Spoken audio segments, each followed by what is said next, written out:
Welcome to Lead with Clarity. This is a space for leaders who want to grow without losing themselves in the process.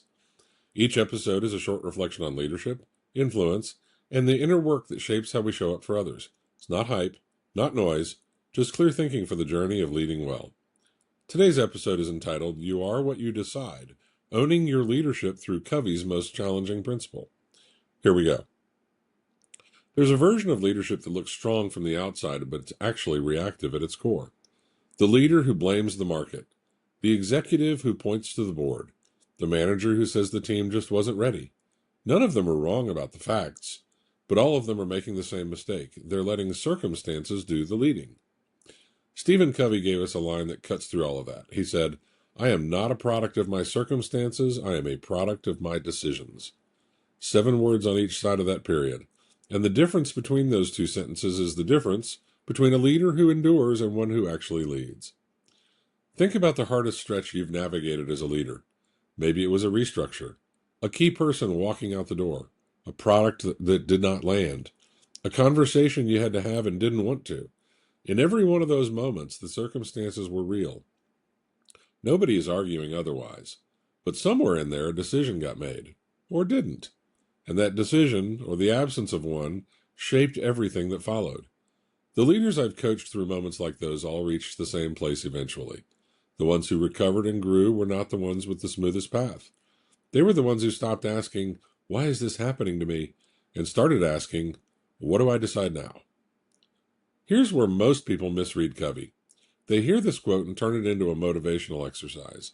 They treat it as inspiration. They put it on a sticky note. They share it on social media and keep doing what they've always done. But Covey wasn't writing a pep talk. He was describing a philosophy of self-governance. This is a man who spent his career studying principle-centered leadership.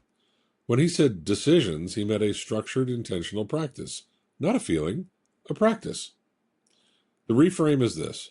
Decision-making is not a skill you pull out in a crisis. It's the operating system of how you lead every single day. The small decisions compound. What you say in a hallway conversation, or whether you address something now or later. Who you develop and who you ignore. These are all decisions. And they accumulate into a culture, a reputation, and a legacy, whether you're paying attention or not.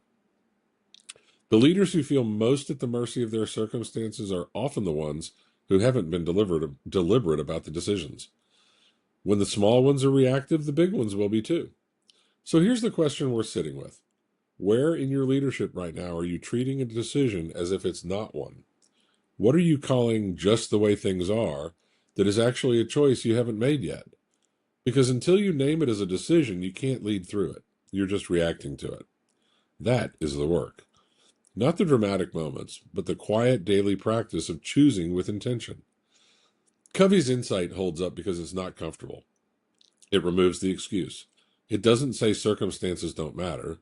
It says they don't get the final vote. You do. And that's not empowering in a soft sense.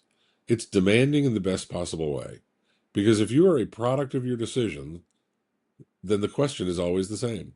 What are you deciding right now, and is it the decision your future self would recognize as yours?